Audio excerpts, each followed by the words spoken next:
말씀 선포하겠습니다. 오늘 말씀의 제목은 기도하시다라는 제목으로 말씀을 전하도록 하겠습니다. 오늘은 부활절 7주 승천주일 혼외구원 후식계 생명의 기도에 관한 말씀입니다. 기도하시다란 말씀을 통해 예수의 기도가 무엇인지를 가르쳐 주셨습니다. 또한 우리가 이번 주간 무엇을 기도해야 되는지, 어떤 마음을 가지고 누구를 위하여 무엇을 기도해야 되는지를 잘 가르쳐 주고 있는 말씀입니다. 6절 말씀부터 보시면 세상 중에서 내게 주신 사람들에게 내가 아버지의 이름을 나타내었나이다. 그들은 아버지의 것이었는데 내게 주셨으며 그들은 아버지의 말씀을 지키었나이다 라고 말씀하고 있습니다. 이 세상이라고 하는 단어는 호코스모스라고 하는 단어를 사용했는데 앞에 관사가 붙어서 일반 명사로 코스모스를 사용하지 않고 고유명사처럼 호코스모스라고 그렇게 사용을 했습니다. 그래서 이 세상이라고도 번역을 하고 조금 더 길게 하면 이게 그 세상 속에 있는 존재들, 사람들 이렇게도 번역이 될 수가 있어요. 그래서 호코스모스 하면 세상, 그리고 세상 안에 살고 있는 세상 사람들, 두 가지 뜻을 가지고 있다라고 봐도 되지 않을까 싶습니다. 그래서 세상 중에서 이 세상은 아담과 하와가 창세기 3장에서 타락한 이후에 죄와 사망이 다지는 타락한 세상이다 라고 그렇게 보시면 되겠습니다. 그 세상 중에서 내게 주신 사람들에게, 이 중에서라고 하는 단어가 에크라고 하는 전치사를 사용했는데 이 전치사는 안에서 밖으로 이렇게 나갈 때 에크 엘코마이라고 하는 단어를 사용하는데 안에서 밖으로 가다 할 때 이 에크, 그리고 반대로 밖에서 안으로 들어갈 때 할 때는 에이스라고 하는 전치사를 씁니다. 그런데 여기 보니까 세상 중에서 할 때 중에서라고 하는 단어가 에크라고 하는 단어를 사용했어요. 그러니까 세상이 아니고 세상 밖으로라는 뜻이죠. 그 세상이라고 하는 것이 눈에 보이는 세상과 눈에 보이지 않는 세상, 그 죄와 사망이 다스리는 그 세상이 있는데 그 죄와 사망이 다스리는 그 세상에서 밖으로 내게 주신 사람들에게, 그 바깥에가 내게 주신, 주님께 주신 이란 뜻입니다. 그러니까 세상 밖이 주님인 것이죠. 그 주님을, 예수님을 성경에서는 뭐라고 말씀하고 있냐면 천국이다, 하늘이다, 그리고 하나님 나라다라고 그렇게 말하고 있습니다. 그러니까 세상 사람들 가운데 하나님의 사람들로, 그리고 세상 나라들 가운데서 하나님 나라로 불러주신, 밖으로 내어주신 사람들에게, 그 사람들이 바로 누구냐면 예수님의 제자들입니다. 요한복음 바로 앞에 16장 29절 말씀해 보시면 제자들이 말하되 지금은 밝히 말씀하시고 아무 비유로도 하지 아니하시니 하면서 이 제자들이 나오죠. 그 오늘 기도는 누구를 위한 거냐면 이 29절에 제자들을 위한 것입니다. 그래서 세상 중에서 내게 주신 사람들, 예수님, 예수 그리스도에게 주신 사람들, 그 사람들이 바로 누구냐면 제자들이고, 이 제자들을 예수님께서 15장에서 포도나무와 가지 비유에서 예수님께서 참 포도나무가 되시고, 그리고 이 사람들을 뭐라고 부르셨냐면 가지들이라고 그렇게 부르셨어요. 그래서 신앙적으로 보면 이 사람들은, 역사적으로 보면 제자들이지만 신앙적으로 보면은 그 포도나무에 더 있는 가지들이다라고 그렇게 보시면 되겠습니다. 내게 주신 사람들에게 내가 아버지의 이름을 나타내었나이다. 여기 아버지의 이름이라고 되어 있는데 이 아버지가 하나님이에요. 그런데 그 하나님의 이름을 나타내었다라고 그렇게 말씀하고 있어요. 그 하나님의 이름은 무엇입니까? 구약에서는 여호와라고 그렇게 부르고 신약에서는 예수라고 그렇게 말씀을 드렸죠. 그래서 구약에서 여호와, 신약에서 예수를 한마디로 얘기하면 뭘까라고 했을 때 사도 요한은 이렇게 말합니다. 요한일서 4장 16절 말씀해 보시면 하나님이 우리를 사랑하시는 사랑을 우리가 알고 믿었노니 하나님은 사랑이시라. 사랑 안에 거하는 자는 하나님 안에 거하고 하나님도 사랑 안에 거하느니라 라고 말씀하면서 하나님이 누구냐? 하나님의 이름이 뭐냐? 라고 했을 때 하나님은 세상을 창조하신 분이시고 그리고 운영하시고 섭리하시는 분이시기 때문에 이 육신적인 세상에서 3차원적 세상에서 하나님을 보거나 듣거나 만지거나 느끼거나 할 수 없는 그런 존재입니다. 그런데 여기서 우리가 하나님을 만나고 여기서 우리가 하나님을 느낄 때, 알 때 어떻게 알 수 있느냐?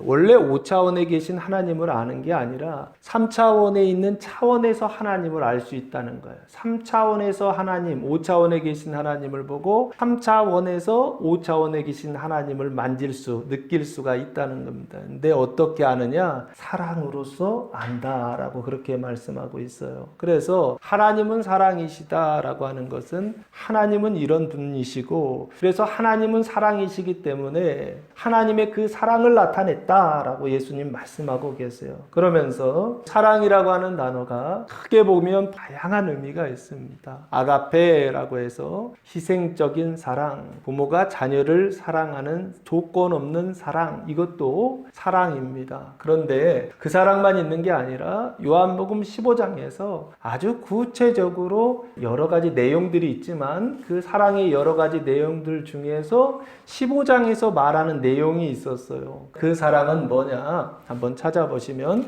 요한복음 15장 2절 말씀, 물은 내게 붙어 있어 열매를 맺지 아니하는 가지는 아버지께서 그것을 제거해 버리시고, 제거하는 사랑이죠. 무릇 열매를 맺는 가지는 더 열매를 맺게 하려 하여 그것을 깨끗하게 하시느니라. 깨끗하게 하는 사랑. 그런데 하나님께서 제거하시고 깨끗하게 하시는 그 사랑을 3절 말씀해 보시면 너희는 내가 일러준 말로 이미 깨끗하여졌으니, 말로라고 하는 단어가 로고스다 그랬죠. 그래서 로고스로 깨끗하게 하시는 거예요. 예수님께서 깨끗하게 하셨던 것처럼 마찬가지로 아버지도 깨끗하게 하시고 아버지도 제거하시는 것이죠. 근데 그 제거의 수단이, 깨끗하게 하시는 수단이 뭐냐 하면 로고스인 거예요. 로고스로 깨끗하게 하시고 로고스로 제거하셔서, 그래서 하나님의 사랑을 어떻게 하시냐면 드러내시고 나타내셨다라고 하는 것입니다. 그런데 우리는 평생 신앙생활하면서 하나님을 만나질 못해요. 왜 만나지 못하느냐? 내가 바라는 하나님, 내가 원하는 하나님, 그런 하나님을 찾기 때문에 그렇습니다. 성경에서 말하는 하나님, 그 하나님을 우리가 찾고 만나야 되는데 그 하나님은 늘 우리의 삶 속에서 태어날 때부터 죽을 때까지 우리와 함께 하시면서 우리의 삶 속에서 하나님의 일을 하시며 하나님의 사랑을 아주 분명하게 나타내 주시는데, 우리는 깨끗하게 하실 때 하나님이라고 느끼지 못하고 제거하실 때 하나님이라고 느끼지 알지 못하고 오히려 원망하고 하나님은 어디 계십니까? 마치 욕과 같이 그렇게 하나님과 대면하여 따져보겠다라고 하는 그런 마음을 품을 때가 있습니다. 그러나 성경에서 말하는 하나님은 어떤 하나님이냐라고 했을 때 사랑하시는 하나님이요, 제거하시는 하나님이요, 깨끗하게 하시는 하나님이요, 말씀으로서 깨끗하게 하셔서, 그래서 이 땅에서 우리를 어떻게 하시느냐라고 했을 때 그 뱀의 생각으로부터 구원을 받는, 그 자기의 생각으로부터 구원을 받는, 그 구속으로부터, 그 감옥으로부터, 그 자기의 감옥으로부터, 자기 생각의 감옥으로부터, 그 자기 생각으로부터 오는 근심과 자기 생각으로부터 오는 두려움과 그것으로 인하인 슬픔들, 그것으로부터 나를 구원하시기 위하여 하나님이 끊임없이 우리의 삶 속에서 제거하시고 깨끗하게 하시는 사랑을 베풀어 주시더라라고 하는 것입니다. 그 하나님을 만나야 됩니다. 그 하나님을 알아야 됩니다. 그래서 예수님께서 내가 아버지의 이름을 나타내었나이다 라고 말씀하고 있는 거예요. 그리고 특별히 사도 요한이 한 번 더 얘기하는데, 하나님은 사랑이시고 그리고 하나님은 어떤 분이시냐라고 했을 때 요한복음 1장 1절에서 아주 분명하게 말씀하고 있습니다. 요한복음 1장 1절 말씀해 보시면 태초에 말씀이 계시니라. 이 말씀이 하나님과 함께 계셨으니 이 말씀은 곧 하나님이시니라 라고 말씀하고 있어요. 말씀이 로고스라고 하는 단어입니다. 로고스가 하나님이시다라고 그렇게 말씀하고 있어요. 말씀이 하나님이고 로고스가 하나님이라고 하는 것입니다. 말씀을 통해서 하나님을 보아야 합니다. 말씀을 통하여서 하나님을 만나야 합니다. 말씀을 통하여서 하나님을 경험해야 합니다. 그런데 우리는 말씀이 아니라 다른 것을 통해서 자꾸만 하나님을 만나려고 한다는 것입니다. 그게 바로 무엇입니까? 신비주의라고 하는 어떤 기적이라든지 이적이라든지 체험을 통해서만 자꾸 하나님을 만나려고 한다라고 하는 것입니다. 그럼 만날 수 있다 없다? 문제는 없다라고 하는 것입니다. 가장 기초가 되는 하나님의 말씀, 그 로고스를 통하여 믿음을 갖고 그 믿음을 가졌을 때 비로소 하나님이 보이고 하나님이 들리고 하나님을 만나게 된다라고 하는 것입니다. 믿음이 없어요. 말씀이 없어요. 어떤 분들은 그렇게 생각하세요. 나는 믿음이 있다라고 생각하세요. 그런데 믿음이 있다고 하는데 말씀이 없어요. 그러면 그 믿음은 도대체 무슨 믿음입니까? 그냥 교리인 것이죠. 그냥 자기 생각인 거예요. 사람의 철학인 거예요. 사람이 잘 정리해 놓은 교리인 거예요. 교리가 나쁘다는 거 아닙니다. 신앙을 체계적으로 가르치기 때문에 굉장히 중요합니다. 그러나 교리 가지고서는 구원 못 받습니다. 철학을 가지고서는 구원을 못 받습니다. 아무리 하나님의 말씀을 이성적으로 잘 이해하고 받아들이고 체계적으로 정리했다 하더라도 믿음이 없으면 구원을 받지 못합니다. 믿음은 내 안에 발전기가 있어서 만들어낼 수 있는 어떤 것이 아닙니다. 믿음은 내 안에서 생성되는 어떤 것이 아닙니다. 믿음은 오직 하나님께서 주시는 선물이요, 하나님이 주시지 않으면 믿을 수가 없는 것입니다. 그래서 믿음은 언제 주시느냐? 들음에서 나며, 들음은 그리스도의 말씀으로 말미암는다고 사도 바울이 말씀하고 있습니다. 하나님의 말씀을 읽을 때 하나님께서 믿음을 주시고, 하나님의 말씀을 읽을 때 그 믿음이 우리 안에 들어오는 것을 내가 압니다. 그냥 내가 믿으려고 하는 건 믿음이 아니에요. 구원받는 믿음이 아닙니다. 내가 아는 것으로는 구원받을 수 있는 믿음을 가질 수가 없습니다. 그것도 중요하지만 진짜 중요한 것은 무엇이냐? 그리스도의 말씀을 통하여, 하나님의 말씀을 통하여, 그 말씀이 성경에 기록되어 있죠. 그 성경의 말씀을 통하여 하나님께서 믿음의 선물을 부어주실 때 믿어지는 것입니다. 안 믿어지던 것들이 믿어지는 것입니다. 성경의 오류가 믿어지는 것입니다. 말도 안 되는 내용들이 믿어지는 것입니다. 이게 가능해? 이런 일들이 말이 돼? 라고 하는 것들이 이성적으로 합리적으로 조정해서 자기 마음대로 성경을 보는 것이 아니라 그 말씀이 그 말씀으로 믿어지고, 그 말씀으로 들려지고, 그 말씀으로 받아들여지고 아멘하여 하나님께 영광을 올려드리는 그런 상태가 됩니다. 이런 경험을 해보셔야 됩니다. 믿음이 들어오는 경험을 해보셔야 됩니다. 하나님께서 믿음을 주실 때 그 믿음을 받는 경험을 해봐야 합니다. 그런 경험이 없는 상태 속에서 믿음이 있다라고 한다면 그 믿음은 구원받는 믿음 아닐 수 있습니다. 그 믿음은 구원받기 이전의 제자들의 믿음이라든지, 그 믿음은 예수님이 십자가 달려 돌아가시기 전에 귀신들도 예수님을 알고 하나님을 알았던 그 귀신의 믿음이든지 자기의 믿음, 뱀의 믿음일 수가 있다라고 하는 것입니다. 이 믿음을 가지고 열심히 교회 다니면 구원받은 줄 알아요. 이 믿음을 가지고 열심히 헌신하면 구원받은 줄 알아요. 절대 그렇지 않습니다. 이 믿음을 가지고서는 절대로 헌신하고 봉사하고 거룩하게 살려고 하고 전도하고 기도해도 여전히 어떤 상태다? 뱀의 상태. 뱀들아, 독사의 자식들아 말씀하셨던 것처럼 뱀의 상태로 기도하고 뱀의 상태로 헌신하고 뱀의 상태로 하나님을 대적하는 상태로 그렇게 교회 생활, 신앙 생활을 할 수 있다라고 하는 것입니다. 예수님 당시에도 있었고 지금도 마찬가지로 그런 사람들이 있습니다. 명심하시기 바랍니다. 우리의 믿음이 아니라 예수 그리스도의 믿음. 하나님께서 말씀하셨고 아버지의 말씀을 듣고 그 말씀을 받아들여서 그 말씀대로 실천하셨던 예수 그리스도의 믿음. 그 예수 그리스도를 믿는 믿음. 그리스도께서 가지셨던 그 믿음을 나도 가질 때 비로소 우리는 칭히 중생하는 구원을 받게 되고 좁은 문을 통과하여 그때부터 뭐가 시작되느냐? 구원의 삶이 시작되는 것입니다. 이 경험이 없는데, 이 확신이 없는데, 이런 회개가 없는데, 이런 회심이 없는데, 그런데 구원받았다? 그 자기 성전이 무너지고 마태복음 24장에 인자에 오시는 증거들이 몇 가지 있다 그러셨어요. 성전이 무너지고 재난의 징조들이 나타나고 난리와 난리의 소문이 있고 결국에는 마지막 한 번도 경험해보지 않은 가장 큰 환난을 경험하게 될 것이다 라고 그렇게 말씀하고 있어요. 그게 무슨 얘기입니까? 자기 죽음을 이야기한다. 그 뱀의 죽음을 얘기한다고요. 자기 생각의 죽음을 얘기한다고요. 푸시케 사망의 죽음을 얘기한다고요. 이것을 저는 다나토스의 죽음이다. 푸시케 다나토스의 죽음이다라고 그렇게 설명드렸던 것입니다. 이 죽음을 경험해야 됩니다. 이 죽음을 체험해야 됩니다. 그때 비로소 주님 임재하시는, 주님 오시는, 천사들과 함께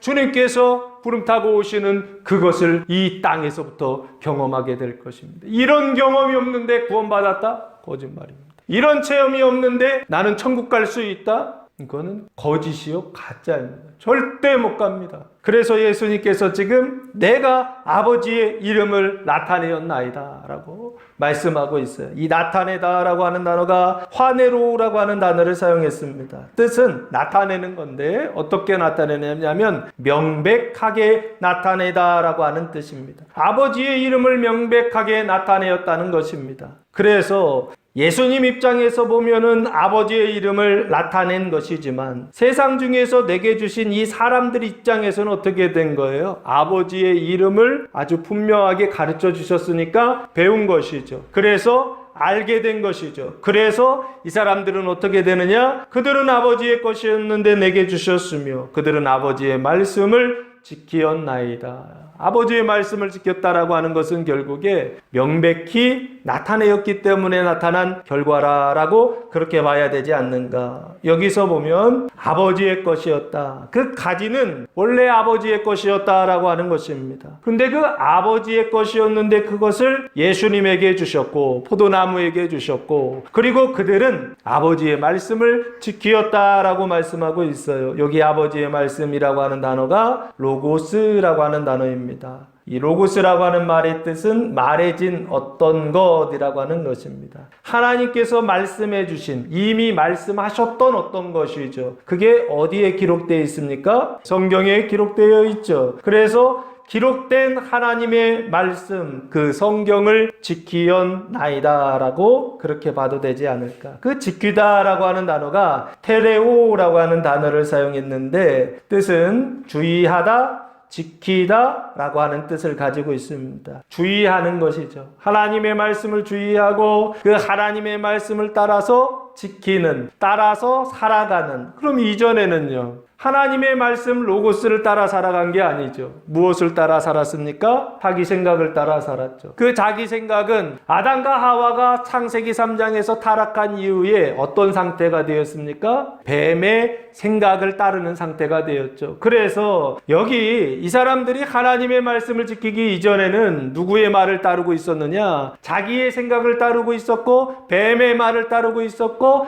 이 뱀의 말을 성경에서는 사망의 생각이다 라고 그렇게 말하고 있는 겁니다. 우리는 사망의 생각을 따라서 잘해보려고 하는 거예요. 우리는 자기의 생각을 따라서 좀 의롭게 살아보려고 하는 거예요. 우리는 이 뱀의 생각을 따라서 타락한 생각을 따라서 이 세상 속에서 선하게 좀 살아보려고 하는 거예요. 사람들이 볼 때는 선하다고 칭찬할 수 있어요. 의롭다고 칭송할 수 있어요. 아름답다고 사람들이 막 이렇게 추앙하고 높여줄 수 있어요. 그러나 하나님의 기준에서 보면, 하나님의 말씀에서 보면 그건 뱀의 생각이요, 타락한 상태요, 그것은 부패한 상태다라고, 더 부패해지는 상태다라고 끊임없이 말하고 있습니다. 그래서 이제는 더 이상 그곳에 있지 말고 어디로 돌이켜야 된다? 하나님의 나라로, 하나님께서 다스리시는 생각으로 바뀌어야 된다라고 하는 것을 끊임없이 말씀하고 있어요. 그 일을 위하여 예수님 나타내었고, 그랬더니 그들이 아버지의 말씀을 어떻게 하고 있더라?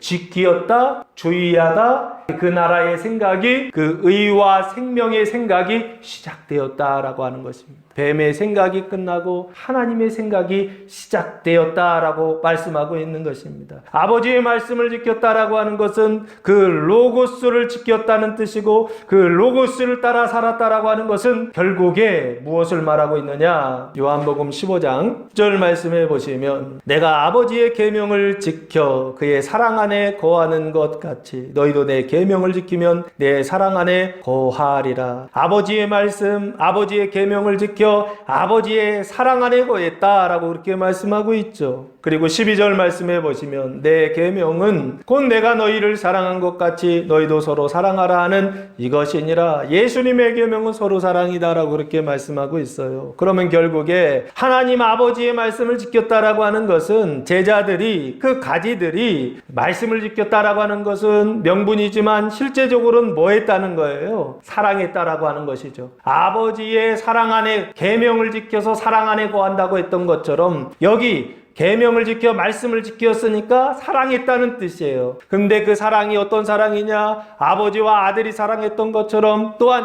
예수님의 계명, 너희가 서로 사랑하라 말씀하셨던 그 사랑을 실천하고 지켰다라고까지 조금 확대해서 봐도 되지 않을까 싶어요. 그럼 이 얘기죠. 아버지의 말씀을 지켰다라고 하는 것은 말씀으로 자기 자신을 깨끗하게 했다는 뜻이요. 아버지의 말씀을 지켰다라고 하는 것은 서로 사랑하여서 형제들의 몸을 씻어주고 형제들의 발을 씻어주는 일에 힘썼다라고 하는 것을 말씀하고 있는 게 아니냐라고 하는 거예요. 그래서 7절 말씀해 보시면, 지금 그들은, 이 사람들은 누구입니까? 서로 사랑하여서 말씀으로 깨끗하게 하는 가지들이요 제자들이다라고 그렇게 보면 좋을 것 같아요. 아버지께서 내게 주신 것이 다 아버지께로부터 온 것인 줄 알았나이다 라고 말씀하고 있어요. 아버지께서 예수님 아들에게 주신 것은 무엇입니까? 여러 가지가 나오는데 그 중에 요한복음 5장 26절 말씀해 보시면, 아버지께서 자기 속에 생명이 있음과 같이 아들에게도 생명을 주어 그 속에 있게 하셨고, 뭘 주셨다고요? 생명 주셨다라고 그렇게 말씀하고 있죠. 그 생명을 요한복음 12장 49절 말씀해 보시면, 내가 내 자유로 말한 것이 아니요 나를 보내신 아버지께서 내가 말할 것과 이를 것을 친히 명령하여 주셨나니. 그러니까 예수님이 하신 말씀은 예수님의 독자적인 말씀이 아니라 아버지께서 뭐 하신 말씀이다? 친히 명령하여 알려주신 말씀이다라는 거예요. 그러니까 예수님이 하신 말씀은 아버지의 말씀이다 라고 그렇게 받아들일 수 있겠죠. 여기 생명을 주시고 그리고 예수님 하셨던 말씀이 말씀이다 라고 말씀하고 있어요. 그러면서 17장 8절, 나는 아버지께서 내게 주신 말씀들을 그들에게 주었사오며 그들은 이것을 받고 내가 아버지께로부터 나온 줄을 참으로 아오며 아버지께서 나를 보내신 줄도 믿었사옵나이다 하면서 내게 주신 말씀들이라고 되어 있지 않습니까? 여기 아버지께서 내게 주신 말씀들, 이 말씀들이라고 하는 단어가 흐레마라고 하는 단어를 사용했습니다. 그런데 똑같이 말씀이라고 번역했어요. 그러니까 아버지께서 주신 것이 여러 가지가 있어요. 그 중에서도 생명을 주시고 말씀을 주시고 그리고 이 흐레마, 살아있는 하나님의 말씀을 주셨다라고, 그것이 기록되어 있으니까 그것을 로고스라라고 말씀하고 있는 겁니다. 그 생명의 말씀을 주셨다는 거예요. 아버지께서 내게 주신 것이 뭐냐? 생명의 말씀이요. 그 생명의 말씀을 가지고 예수님께서 하신 일이 뭐냐라고 했을 때, 그걸 지난주에 13장, 요한복음 13장 10절 말씀을 통하여 두 가지 일을 하셨다라고 말씀드렸어요. 첫 번째는 예수께서 이르시되 이미 목욕한 자는 발밖에 씻을 필요가 없느니라. 온 몸이 깨끗하니라. 너희가 깨끗하나 다는 아니니라 하시니 하면서 지금 발 씻는 걸 얘기하지만 이미 앞에 온 몸이 깨끗하게 되었다는 걸 전제하고 있어요. 그러니까 몸 씻고 발 씻는 거예요. 예수님께서 온 몸을 씻어주셨죠. 마태, 마가, 누가복음을 통하여 온 몸을 씻어주시고, 요한복음을 통하여 예수님 무엇을 하고 있느냐? 생명의 말씀을 통하여서 그 발을 씻어주고 있다라고 하는 것을 말씀하고 있는 게 아닌가 싶습니다. 예수님께서 로고스를 통하여, 예수님께서 흐레마를 통하여, 예수님께서 하나님의 말씀을 통하여, 생명의 말씀을 통하여 사망의 생각들을 씻어주더라는 겁니다. 우리 안에 있는 자기의 생각들을 씻어주더라는 겁니다. 그 뱀의 생각이 나를 감옥에 갇히게 하고, 그 뱀의 생각이 나를 지옥에 들어가게 하고, 그 뱀의 생각이 나를 괴롭게 하고, 그 뱀의 생각 때문에 인생이 미치고 환장하고 팔짝 뛰는 것입니다. 그것을 끝장내기 위하여 예수님이 무슨 일을 하시느냐? 로고스로 그 온몸과 발을 깨끗하게 씻어주시는 일을 하시더라 라고 하는 것입니다. 그래서 아버지께서 내게 주신 것이 다 어디로 왔다? 다 아버지께로부터 온 것인 줄 알았나이다. 그래서 아버지께서 주신 것도 예수님께서 받으신 것도 결국에는 뭘 얘기하느냐? 이 사망의 생각을 씻는, 뱀의 생각을 씻는, 자기의 생각을 씻는 그 하나님의 생명의 말씀, 그것을 지금 제자들이, 어떤 제자들입니까? 서로 사랑하여서 그리고 생명으로 말씀으로 깨끗하게 씻게 된 그 제자들이 알았다라고 하는 것입니다. 왜요? 말씀을 받아서 알고 또 하나는 그 말씀으로 서로 그 생각을 씻어보다 보니까 몸을 씻고 발을 씻는 경험과 그 체험을 통하여서 어떻게 된 겁니까? 아주 확실하게 아는 것입니다. 머리로 아는 걸 얘기하는 거 아닙니다. 제자들이 지금 알고 있는 건 무엇을 알고 있는 것이냐라고 했을 때 하나님의 말씀이 진짜이구나, 하나님의 말씀이 현실이구나, 하나님의 말씀이 추상적인 게 아니구나, 하나님의 말씀이 우리의 육신을 씻는 것처럼 하나님의 말씀이 우리의 정신, 우리의 혼, 우리의 푸식해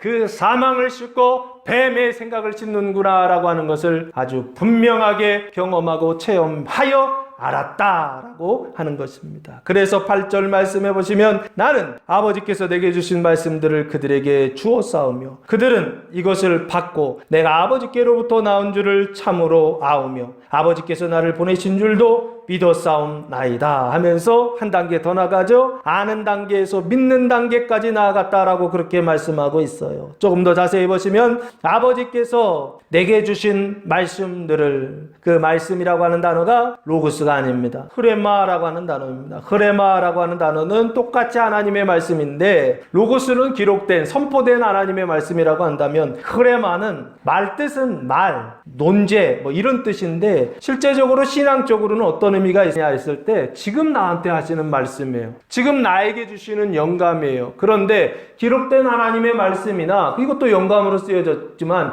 지금 나한테 하시는 말씀이나 이것도 똑같은 거룩한 영감으로 받는다고 한다면 흐레마나 로고스는 같은 말씀이죠. 하나님의 말씀입니다. 다르다고 한다면, 구분한다고 한다면 로고스는 기록된 하나님의 말씀이라고 한다면 흐레마는 지금 나한테 하시는 말씀, 살아있는 하나님의 말씀이라 그렇게 보면 좋지 않을까. 특별히 예언이나 계시, 과거에도 예언과 계시가 있었죠. 그 과거에도 흐레마가 있었어요. 근데 그 흐레마가 기록되는 그 순간 로고스로 바뀌어버리죠. 지금 여기도요, 예수님께서 지금 가지고 있는 건 그 당시엔 흐레마죠. 지금 우리의 입장에서 이 예수님의 말씀, 하나님의 말씀은 이미 기록되어 있고 선포되었기 때문에 이걸 로고스로 바뀌어버리죠. 그래서 여기 그 당시기 때문에 흐레마라고 쓴 거예요. 예수님이 받았던 흐레마는 흐레마로 받은 거예요. 그 흐레마 말씀들을 그들에게 주었사오며 그 제자들에게, 가지들에게 주었사오며 그들은 이것을 받고, 흐레마 그 로고스를 받고, 그럼 받으면 어떻게 됩니까? 자기 자신을 깨끗하게 하고 그 몸과 발을 깨끗하게 하고 심지어는 누구까지? 다른 사람들, 가지가 되어서 그 열매를 깨끗하게 하는 그 일에 하나님과 통역하는 그런 사람들이 되는 것입니다. 이것을 받고 내가 아버지께로부터 나온 줄을 참으로 아으며 어떻게 하느냐? 이걸 받아야 하는 거예요. 이걸 받지 않고서는 절대 믿을 수가 없습니다. 이 흐레마를 받지 않고서는, 이 하나님의 말씀을 받지 않고서는, 이 로고스를 받지 않고서는 절대로 내가 아버지께로부터 나온 줄을 참으로 아으며 참으로 알 수가 없는 것입니다. 예수님이 어디로부터 나왔다? 하나님으로부터 나왔다. 이게 신성이잖아요. 그 예수의 신성을 부인하는 초대교회 이단들이 있지 않습니까? 우리도 마찬가지예요. 과거에도 예수의 신성을 부정하는 사람들이 있었습니다. 왜 그렇습니까? 예수님이 어디로부터 온 줄 모르기 때문에 그래요. 왜 모릅니까? 받아야 된다고요. 뭘 받아야 된다고요? 이 흐레마 하나님의 말씀을 받아야 된다고요. 말씀을 통하여 자기 생각을 싣고, 말씀을 통하여서 뱀의 생각을 이기고, 말씀을 통하여서 승리하는 경험이 없으면 다른 사람에게 늘 실패하던 생각 속에, 뱀의 생각 속에 사로잡혀 사로잡혀 있었던 사람들에게 아주 담대하게, 아주 확실하게 그들의 사망을 씻고 그들의 죄를 씻고 그들의 몸을 씻는 경험이 없다고 한다면 이 사람은 그거 알 수가 없죠. 이거 어떻게 알겠습니까? 내 것도 안 씻어봤는데 다른 사람 건 어떻게 씻고, 내 것 씻어본 사람들은 다른 사람들 것도 씻기 시작합니다. 그때서야 비로소 아는 거예요. 아버지께로부터 나온 줄을 참으로 아오며. 이 안다라고 하는 단어가 기노스코라고 하는 단어를 사용했는데, 아는 건데 어떻게 하는 거냐면 인식한다라고 되어 있어요. 인식하는 것은 우리 정신, 혼의 작용이잖아요. 영으로 인식하고 혼으로 인식하고 육신으로 인식하고 여러 가지 작용을 통해서 인식할 수 있는데, 특별히 이 인식은 푸시케, 혼의 차원에서 인식한다라고 그렇게 보면 좋지 않을까 싶어요. 왜? 생명이 들어왔기 때문에 그렇습니다. 아버지께서 나를 보내신 줄도 믿사옵나이다. 아는 단계에서 끝나지 않고 받고 알고 그 다음 어떻게 되더라? 믿는 단계로 가더라라고 하는 것입니다. 많은 성도들이 받는 것까지는 해요. 그리고 그것을 아는 것까지는 해요. 왜? 거기 구원인 줄 알아요. 아니라고요. 아는 것이 구원이 아니라고요. 단순히 깨닫는 것이 구원이 아니라고요. 알고 깨달았다고 한다면 알고 깨달은 것을 통하여서 믿음 달라고 기도해야 된다고요. 왜? 알 때 비로소 내가 알아요. 내 안에 믿음 없음을요.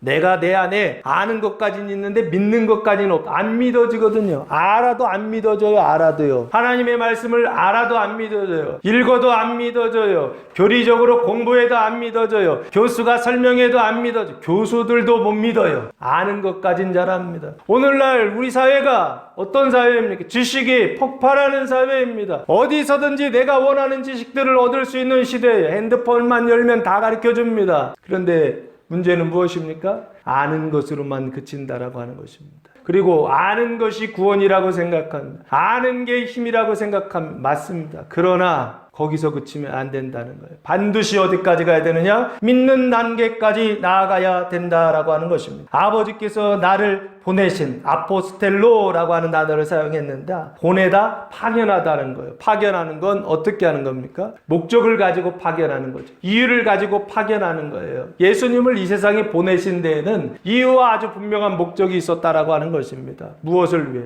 구원을 위해. 어떤 구원이요? 그 사랑으로서, 그 말씀으로서, 그 믿음으로서 깨끗하게, 로고스로서 깨끗하게 씻어주는 그 일을 위하여, 요한복음이니까 그 생명으로 사망을 씻어내는 그 일을 위하여 보내신 줄도 어떻게 됐다? 믿었다라고 하는 것입니다. 믿었다라고 하는 것은 받아들였다는 뜻이요, 신뢰한다는 뜻이요, 자기 자신을 맡긴다라고 하는 뜻입니다. 이제는 내 생각을 따라 살아가는 것이 아니라 이제는 그 믿음을 따라 살아가고 그 말씀을 따라 살아가는, 자기가 아는 것, 받은 것, 믿은 것을 따라 살아가는 그런 사람이 되었다라고 하는 것입니다. 그런데 여기 보시면 아버지께서 나를 보내셨다라고 하는 것은 세상에 보내신 거거든요. 그러면 그 세상이라고 하는 것이 지금 우리가 사는 이 세상이라고 한다면 원래 아버지께서 보내셨던 곳은 어디입니까? 아버지 계신 곳이겠죠. 그 아버지 계신 곳을 사도 바울은 뭐라고 했습니까? 고린도후서 12장 2절에서 셋째 하늘이다 라고 그랬죠. 그 셋째 하늘을 4절에서 낙원이다 라고 그랬죠. 그러면 결국에 예수님께서 오신 장소는 어디입니까? 첫째 하늘을 지나 둘째 하늘을 지나 셋째 하늘, 그 접점이죠. 세상이 창조된 것과 창조되지 않은, 창조된 세상이 눈에 보이는 세상과 눈에 보이지 않는 세상이 있다고 한다면 창조되지 않은 곳에 계신 것이잖아요. 그거를 뭐라 그럽니까? 눈에 보이는 세상과 우리가 사는 세상과 눈에 보이지 않는 천사나 마귀들, 귀신들이 사는 세상과 그 눈에 보이지 않는 세상을 넘어서 있는 그 자리를 뭐라고 해야 되냐고요. 이 세상을 3차원, 과학에서는 눈에 보이지 않는 세상을 4차원이라고 한다면 아버지 계신 그곳을 블랙홀 5차원이라고 그렇게 설명합니다.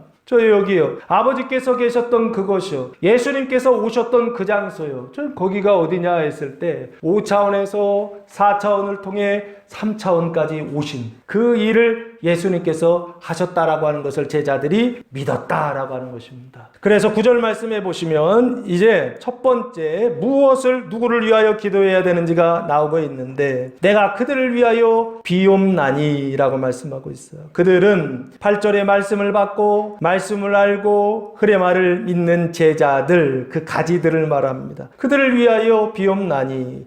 비옵다라고 하는 단어는 에로타오라고 하는 단어를 사용했는데 간청하다, 기도하다라는 뜻입니다. 내가 기도하는 것은, 내가 비옵는 것은 누구를 위한 거냐? 세상을 위함이 아니다라고 말씀하세요. 아주 분명하게 아니다 그러세요. 믿는 사람들은 아니다를 못해요.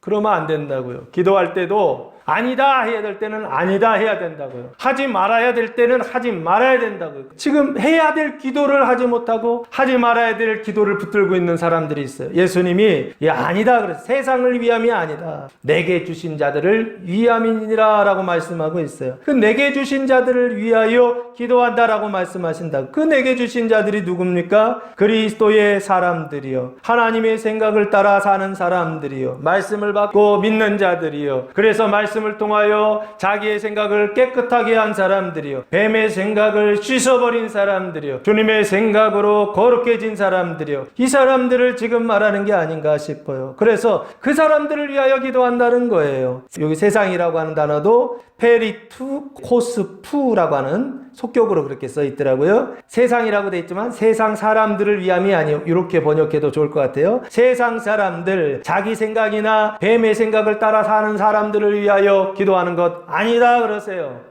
왜? 지금은 아니다는 거예요. 영원히 기도하지 말라 이게 아니라 지금 기도해야 될 것은 그걸 위해 기도하는 것이 아니라 내게 주신 자들을 위하여 기도해야 된다라고 하는 것입니다. 기도의 대상을 아주 분명하게 말씀해 주셨습니다. 이유는 선택과 집중의 차원에서 지금은 세상이 아니라 가지를 위해 서로 기도해야 된다라고 하는 것을 예수님께서 가르쳐주고 있는 겁니다. 예수님께서도 이번 주간 가지를 위하여 기도해 주셨던 것처럼 마찬가지로 그 예수 믿는 우리들도, 예수 믿는 가지들도, 예수 믿는 제자들도 이번 한 주간 무엇을 위해 기도해야 되느냐라고 했을 때 예수님처럼 기도해야 된다는 겁니다. 가지를 위하여 기도해야 된다는 겁니다. 가지가 가지를 위하여 기도해야 된다는 것입니다. 열매가 가지를 위하여 기도해야 된다라고 하는 것입니다. 포도나무가 가지를 위하여 기도해야 된다는 것입니다. 이게 바로 이번 주 예수님께서 기도하셨던 첫 번째 기도의 대상입니다. 누구를 위해 기도해야 될 것인가? 아주 분명하게 세상 아니다. 지금은 세상을 위해 기도할 때가 아니다. 지금은 누구를 위해?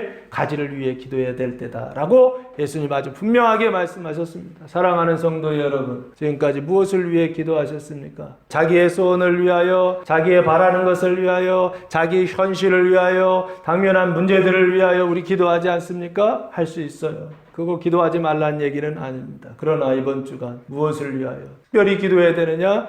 예수님처럼 가지를 위하여 기도할 수 있는 성도들 되시기를 예수님의 이름으로 축복합니다. 11절 말씀해 보시면 두 번째 무엇을 기도해야 될지를 아주 구체적으로 가르쳐 주셨습니다. 내 것은 다 아버지의 것이요 아버지의 것은 내 것이온데, 내 것이 아버지의 것이 되었고 아버지의 것이 내 것이 된 온전한 상태죠. 내가 그들로 말미암아 영광을 받았나이다. 예수님은 영광을 받았죠. 그러면 그들은요, 그 영광을 예수님께 드렸죠. 그들로 말미암아 내 영광이 세상 속에서 나타난 거죠. 예수님의 영광이 나타난 거예요. 그래서 공동번역에서는 이렇게 번역했더라고요. 그들로 말미암아, 그 가지들로 말미암아 내 영광이 나타났다라고, 그렇게 명백하게 드러났다라고 그렇게 번역을 해 놓았더라고요. 그러니까 무슨 얘기입니까? 예수님은 영광을 받고 제자들은 영광을 아주 분명하게 나타냈다라고 그렇게 말씀하고 있어요. 이 영광이라는 단어가 독사조라고 하는 단어를 사용했는데 영광스럽게 하다, 영광으로 가득하다 이런 뜻이고, 그리고 한자로는 영화 영자에 빛날, 빛광자를 썼어요. 그래서 빛나고 아름다운 영예라고 그렇게 말씀하고 있습니다. 그 영광을 나타냈다라고 하는 건 결국에 무엇입니까? 하나님의 사랑의 영광이죠. 하나님의 사랑을 나타낸 것이죠. 그 하나님의 사랑은 무엇입니까? 말씀으로서 그 몸을 씻어주고 그 발을 씻어주는 것이죠. 그래서 그 영광을 받았다라고 하는 것은 결국에 예수님은 영광을 받고 제자들은 영광을 나타냈다라고 하는 것은 제자들이 무슨 일을 하고 있다는 거예요? 자기 자신을 말씀으로 깨끗하게 하고 또한 형제들의 그 몸과 발을 씻어주는 그 일, 생명으로 씻어주는 그 영광스러운 일을 열심히 힘썼다라고 하는 것을 말씀하고 있어요. 그러면서 그 사람들을 위하여 예수님께서 이렇게 기도하십니다. 그 영광을 드러낸 사람들, 그 영광을 받은, 예수님께서 영광을 받은 그들을 위하여 이렇게 기도합니다. 11절, 나는 세상에도 있지 아니하오나 그들은 세상에 있사옵고 나는 아버지께로 가옵나니 거룩하신 아버지여 그래요. 내게 주신 아버지의 이름으로 그들을 보존하사 우리와 같이 그들도 하나가 되게 하옵소서라고 기도하고 있어요. 이게 무엇을 기도해야 되는가에 대한 두 번째 예수님의 말씀입니다.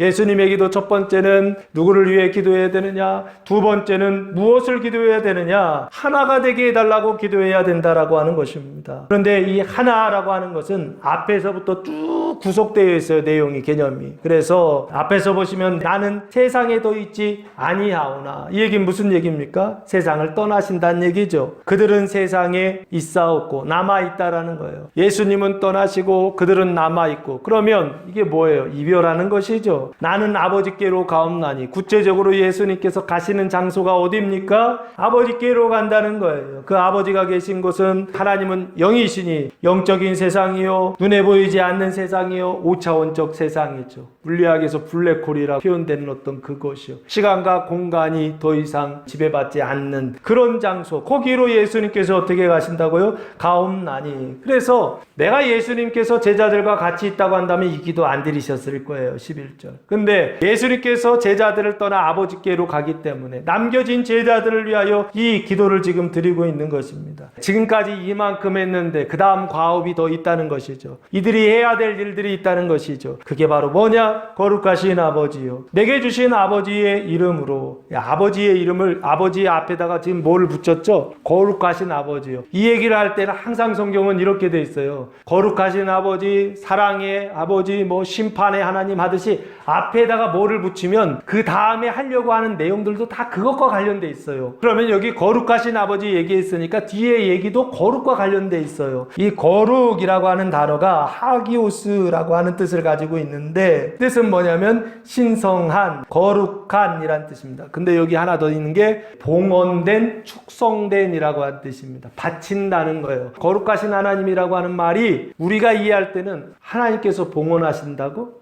하나님께서 자기 자신을 바치신다고 이러면 우리는 보통 우리가 하나님께 봉헌하고 우리가 하나님께 바친다라고 그렇게 생각하는데, 이것은 하나님에 비하면 세 발의 피도 안 됩니다. 바닷가에 모래알 한 톨보다 안 됩니다. 하늘의 별들의 그 별 하나만도 안 되는 그 정도의 봉헌입니다. 우리의 봉헌과 우리의 축성, 하나님께 바치는, 우리의 몸과 우리의 마음을 하나님께 바치는 것은 아주 작고 작은 것입니다. 그런데 그 바치는 일에 가장 크신 분이 바로 누구냐?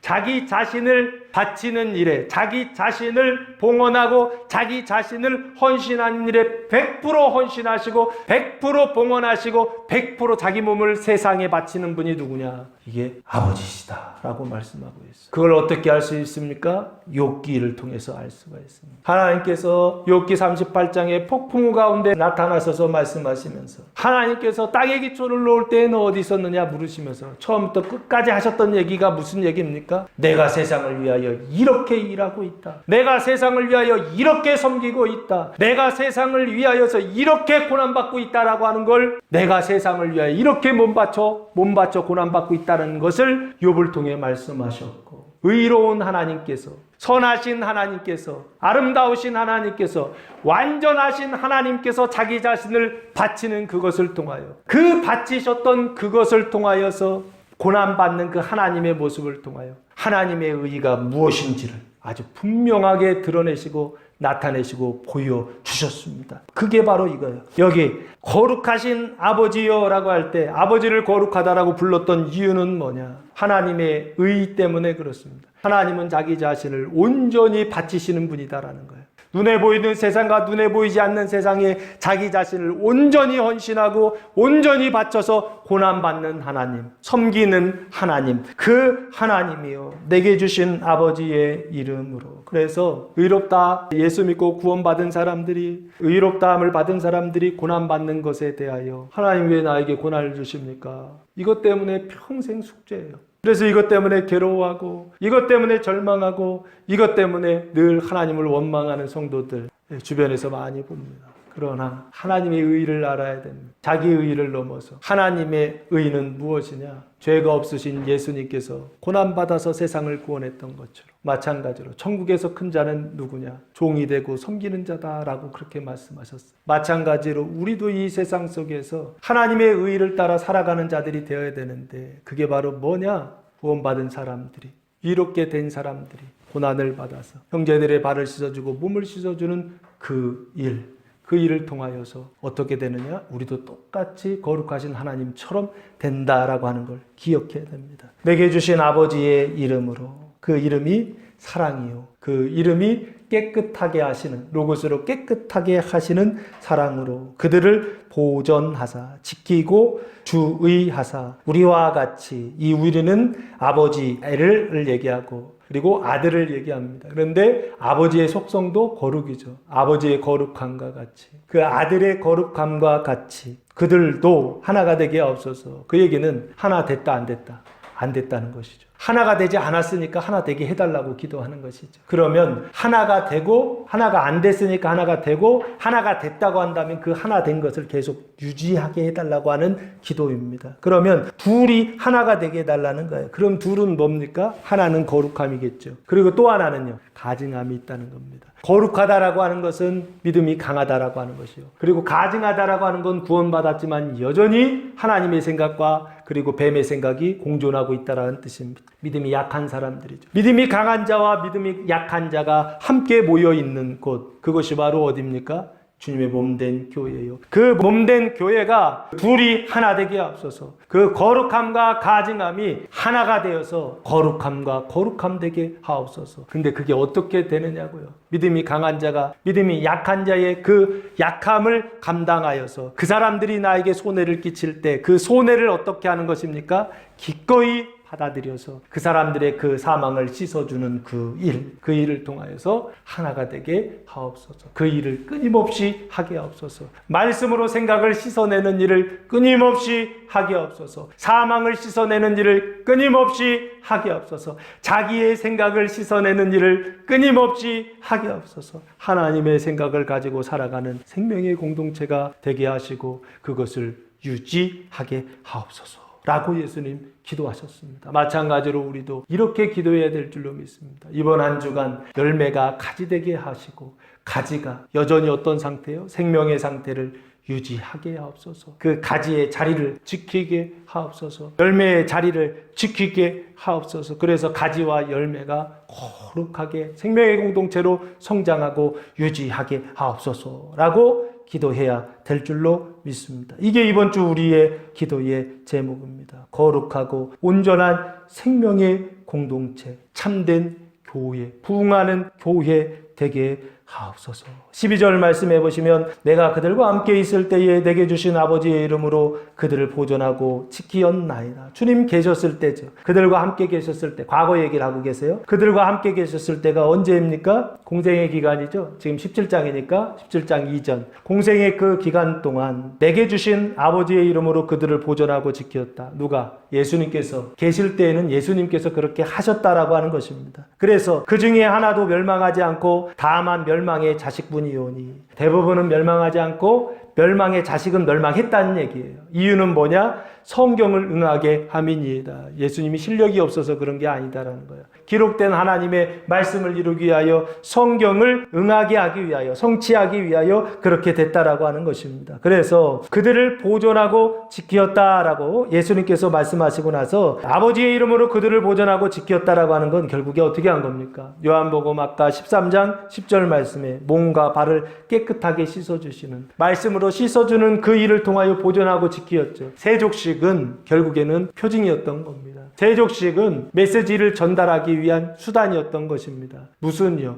거룩하게 하시는, 구약에도 이런 표정이 있죠. 거룩하게 하는 하나님이다. 너희를 거룩하게 하고 너희를 깨끗하게 하시는 하나님이다라고 하는 표징으로 주신 게 있었죠. 그게 바로 안식일입니다. 안식일은 하나님께서 너희를 거룩하게 하신다라는 언약이요. 안식일은 표징이었던 겁니다. 메시지였던 겁니다. 마찬가지로 예수님께서도 세족식을 통하여서 표징을 주시고 메시지를 전달하고 있는 것입니다. 무엇을요? 말씀으로서 너희를 깨끗하게 하고 그리고 몸과 발을 씻어 주었다라고 하는 것입니다. 그래서 그 중에 하나도 멸망하지 않았다는 거예요. 그 얘기는 무슨 얘기입니까? 멸망하지 않았다. 이게 뭐냐고요? 그러면은 원래는 멸망해야 돼요. 근데 멸망하지 않았다는 거는 뭘 얘기하는 겁니까? 마태복음 25장 46절 말씀해 보시면 이런 얘기가 있습니다. 예수님께서 천국 비유 말씀하실 때 마지막 인자가 모든 천사들과 함께 올 때에 결론으로 이렇게 말씀하십니다. 그들은 영벌에 의인들은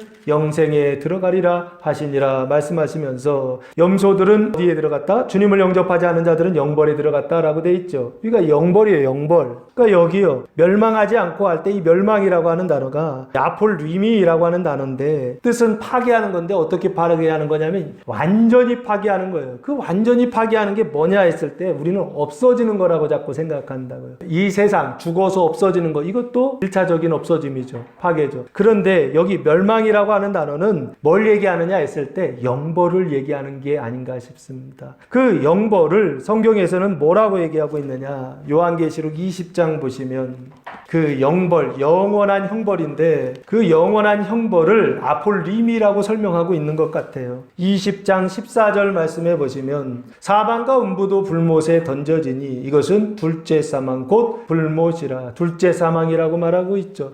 첫째 사망이 육체적인 죽음이라고 한다면 둘째 사망은 우리의 영혼이 불못에 지금 던져지는 게 아닌가 싶어요. 멸망이라고 하는 건 두 가지 의미가 다 들어있겠죠. 육체적인 멸망도 있겠고 영혼의 멸망도 있을 텐데 그 영혼의 멸망이 뭐냐? 둘째 사망, 불못에 들어가는 것, 그것을 지금 멸망이라고 말씀하고 있는 게 아닌가. 이것을 구약에서 이렇게 언약하고 있습니다. 이사야 66장에 보시면 똑같은 장면을 이렇게 설명하고 있습니다. 이사야 66장 24절 말씀해 보시면 그들이 나가서 내게 패역한 자들의 시체들을 볼 것이요 그 벌레가 죽지 아니하며 그 불이 꺼지지 아니하여 모든 연육에게 가증함이 되리라. 이 불이라고 하는 게 원자로인가요? 꺼지지 않는 불? 얘기하는 게 아니에요. 이 불은 눈에 보이지 않는 불이요 꺼지지 않는 불이요. 벌레도 나오죠. 이 벌레는 죽는다 안 죽는다? 안 죽는다 그랬어요. 영원히 죽지 않는 불이다. 세상에 있는 벌레들 중에 안 죽는 벌레가 있나요? 다 죽죠. 그러면 그 벌레 아니다 그 얘기. 그러니까 눈에 보이는 벌레는 표징인 거예요. 눈에 보이지 않는 벌레가 있다라고 하는 표징입니다. 그 벌레가 어디 있을까요? 우리의 마음 속에 있죠. 우리의 생각 속에, 후식회 속에 있죠. 그 벌레가 우리 안에서 끊임없이 그 사망의 생각, 뱀의 생각들을 대적하는 생각들, 하나님을 대적하는 생각들을 우리 안에 주어서 그래서 그 뱀의 생각 따라서 타락하고 뱀의 생각을 따라서 부패하게 한다는 것입니다. 이걸 씻어낼 방법이 세상에는 없어요. 오직 무엇을 통해서? 하나님의 말씀을 통하여 믿음을 통하여서만 이 뱀을 쫓아내고 이 벌레들을 쫓아내고 내 마음속에 벌레가 있다고 내 생각에 눈에 보이지 않는 벌레가 있다고 죽지 않는 벌레들이 있다고 얘들이 내 안에서 작동을 한다고요. 그래서 실제로 우리가 경험할 때는 어떤 일들이에요? 합당하지 못한 일, 로마서 1장에 합당하지 못한 일 21가지였나요? 그 21가지의 일들을 하게 한다는 것입니다. 이 벌레를 잡아내야 됩니다. 이 벌레를 쫓아내야 됩니다. 이 벌레를 진멸해야 됩니다. 그래서 하나도 멸망하지 않았다라고 하는 것은 결국에 이 영벌, 불못, 이 벌레들을 어떻게 했다라고 하는 거예요? 깨끗하게 하셨다라는 것이죠. 그리고 다만 멸망의 자식분이 오니 이 멸망의 자식은 결국에 그럼 누구예요? 예수님의 제자들 중에 하나 있었죠? 가룟 유다. 이 사람은 어떤 상태에 있었다는 거예요? 뱀의 상태에 있었고 자기의 생각의 상태에 있었고 그게 타락의 상태요. 아무리 옳다 하는 생각도 다 타락의 상태요. 그리고 선하다라고 하는 행동들도 다 타락의 상태요. 부패한 상태라고 말씀하고 있어요. 가룟 유다의 명분은 너무 좋았어요. 주님을 위한다라는 명분이 많이 있었어요. 그런데 결국에는 그 자기의 생각을 따라서 누구를 팔아먹더라? 예수를 팔아먹고 하나님을 팔아먹더라. 자기 스승을 팔아먹더라. 그게 유다의 모습이었다는 것입니다. 그래서 이 멸망의 자식들을 성경은 뭐라고 말씀하고 있느냐? 누가복음 3장 7절 요한이 세례받으러 나오는 무리에게 이르되 독사의 자식들아 누가 너희를 질러 장차올 진노를 피하라 하느냐 하면서 멸망의 자식을 뭐라 부르냐? 독사의 자식이라 그렇게 부르고 있는 게 아닌가. 독사의 자식은 독사의 생각, 뱀의 생각을 하고 있다라고 하는 것입니다. 그리고 이것을 베드로후서 2장 14절에서 사도 베드로는 이렇게 설명하고 있습니다. 음심이 가득한 눈을 가지고 범죄하기를 그치지 아니하고 굳세지 못한 영혼들을 유혹하며 탐욕에 연단된 마음을 가진 자들이니 저주의 자식이라 하면서 이 사람들을 저주의 자식이다. 사람의 운명과 저주가 왜 그렇게 똑같았느냐라고 했을 때 이 독사의 자식이고 뱀의 자식이고 멸망의 자식이고 이 저주의 자식이었기 때문에 그런 것이 아닌가. 아담과 하와가 타락한 이후에 이 세상에 살고 있는 모든 사람들은 뱀의 자식들이요, 독사의 자식들이요, 이 저주의 자식들이요, 그리고 멸망의 자식들이다라고 하는 것입니다. 그래서 그 다만 멸망의 자식분이오니 결국에 가룟 유다가 예수 팔아먹고 어떻게 됐습니까? 의롭게 되거나 선하게 되지 않고 결국에는 사망에 이르고 스스로 자기 목숨을 끊는 자살에 이르지 않았습니까? 이는 성경을 응하게 하려 합니다. 그 얘기는 무슨 얘기입니까? 이미 성경에 언약되어 있었다라고 하는 것입니다. 그래서 그 성경을 응한다라고 하는 것은 이미 약속되어 있는 것이 성취되기 위하여서 그렇게 된 것이다 라는 뜻입니다. 그러면 이건 어떻게 바꿀 수 있나요? 개선의 여지가 있나요? 없나요? 없다는 얘기예요. 멸망의 자식들은 이미 구약에 언약된 그대로 어떻게 되는 거예요? 사망에 이를 수밖에 없다라고 하는 것을 말하고 있는 것입니다. 그래서 13절 말씀해 보시면 지금 내가 아버지께로 가오니 내가 세상에서 이 말을 하옵는 것은 하면서 다시 한번 말씀하세요. 이렇게 말씀하시는 이유가 뭐냐? 아버지께로 간다, 떠난다, 이별한다. 이별하면서 내가 세상에서 아직 남아서 이 말을, 이 기도를 하는 이유는 뭐냐? 그들로 내 기쁨을 그들 안에 충만히 가지게 하려 함이니이다 라고 말씀하고 있어요.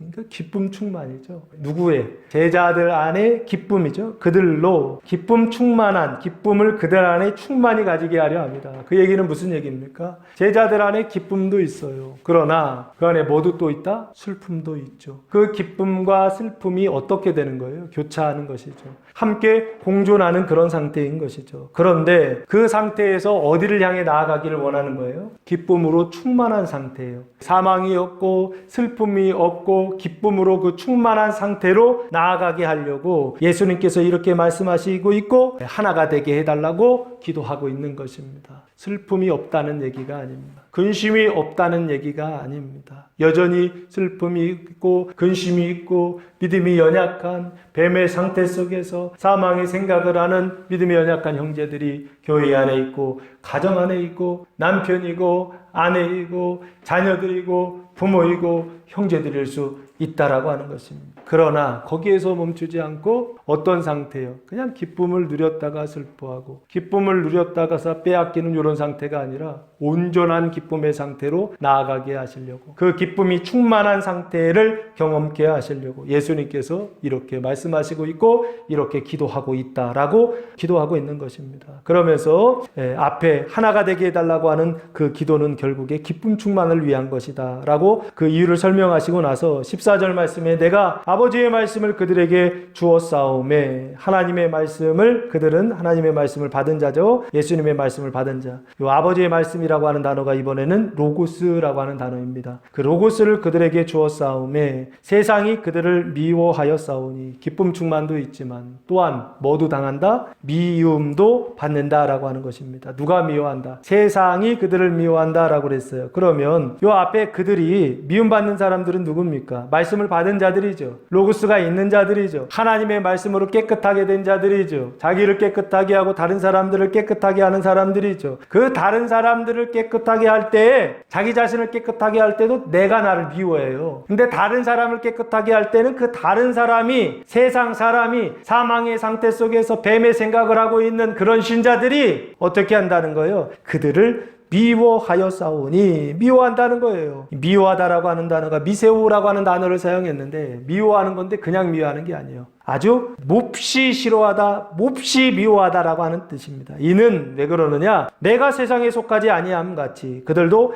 세상에 속하지 아니함으로 인함입니다. 세상에 속하지 않으면 세상의 미움 받는다 안 받는다? 받는다라는 뜻이죠. 내가 주님께 속해 있어요. 근데 세상의 미움을 받지 않아요. 그러면 나는 주님께 속한 겁니까? 생각해 보셔야 돼요. 내가 주님께 속겠다고 하면서 세상의 미움을 받고 있지 않다고 한다면 세상이 나를 좋아해요. 그러면 나는 초록은 동색이라고요. 끼리끼리 같이 노는 것이죠. 나도 세상에 속한 사람은 아닌지 생각해 봐야 됩니다. 내가 교회 다니고 신앙생활하고 말씀이 있고 믿음이 있는 것 같은데 그런데 세상이 나를 좋아해요.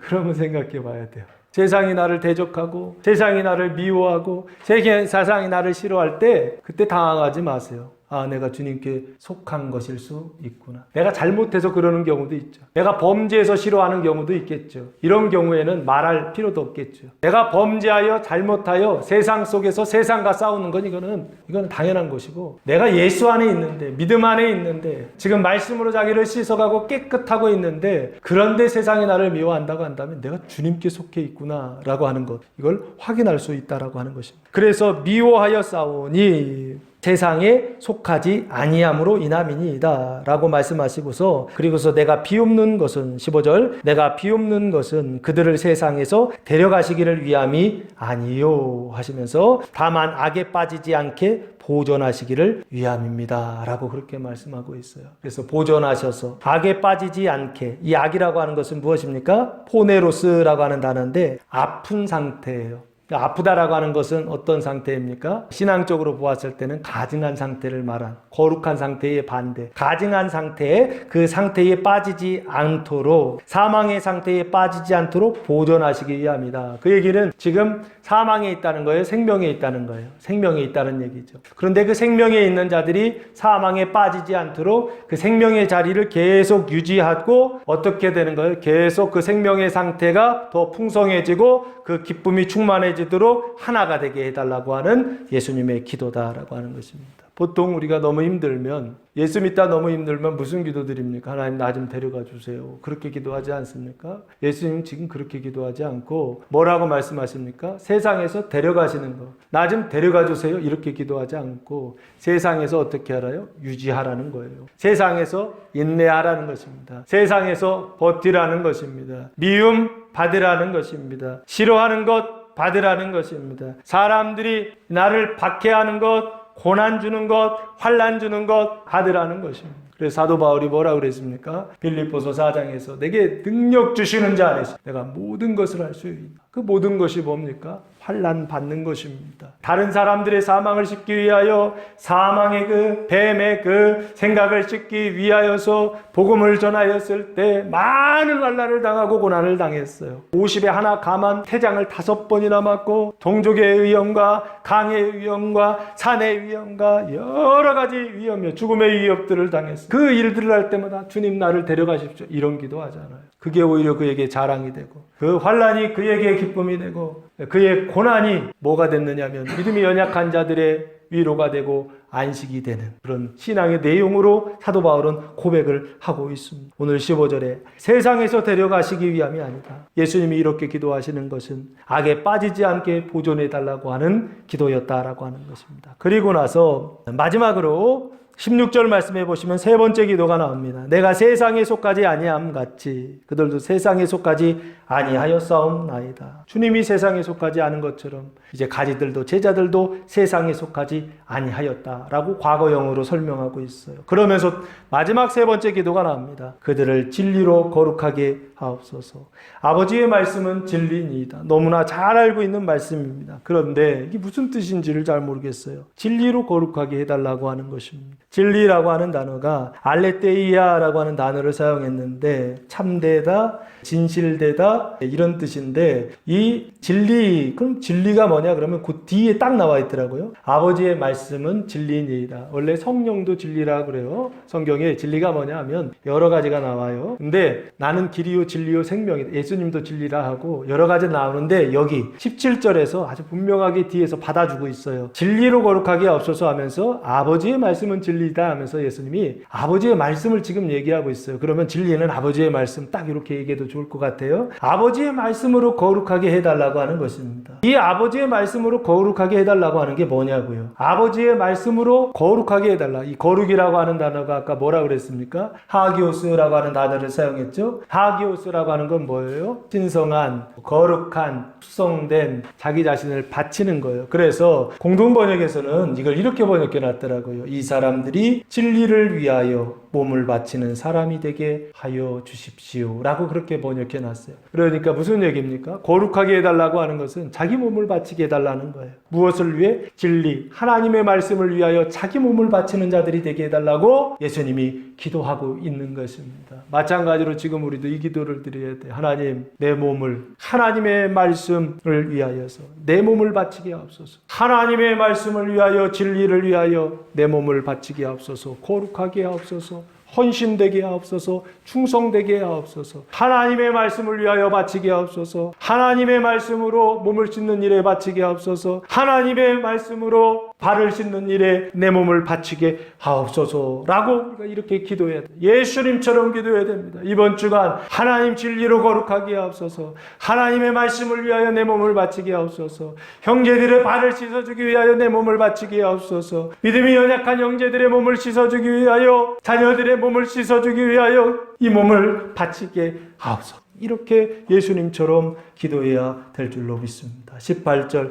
아버지께서 나를 세상에 보내신 것 같이 나도 그들을 세상에 보내었고, 마찬가지로 우리도 세상에 보내십니다. 하나님께서 세상에 보내시고, 세상 사람들에게 보내시고, 사망의 생각 속에 있는 사람들에게 보내시고, 그 뱀의 생각 속에 사로잡혀 있는 자들에게 보내시고, 자녀들에게 보내시고, 형제들에게 보내시고, 부모, 아버지, 어머니에게 보내시고, 내가 만나는 그 모든 사람들에게 예수님께서 나를 보내십니다. 그때 기억하세요. 하나님이 나를 보내시는 거구나. 세상을 씻어주라고 보내시는 거구나. 나를 씻었던 것처럼 다른 사람들을 씻어주라고 교회로 보내고, 다른 사람들을 씻어주라고 세상에 보내시는구나 라고 하는 주님의 마음을 가지고 이번 주간 기도하시기 바랍니다. 하나님, 내 몸을 바쳐 씻어주게 하옵소서. 씻어줘야 될 사람들이 너무나 많이 있어요. 그 사람들에게 하나님이 보내시는 대로, 하나님께서 보내시는 사람들에게 가서 하나님의 말씀으로 씻어주게 하옵소서. 진리로 거룩하게 하옵소서. 내 몸을 바치게 하옵소서. 그래서 그 사람들이 그 지옥에서 구원받게 하옵소서.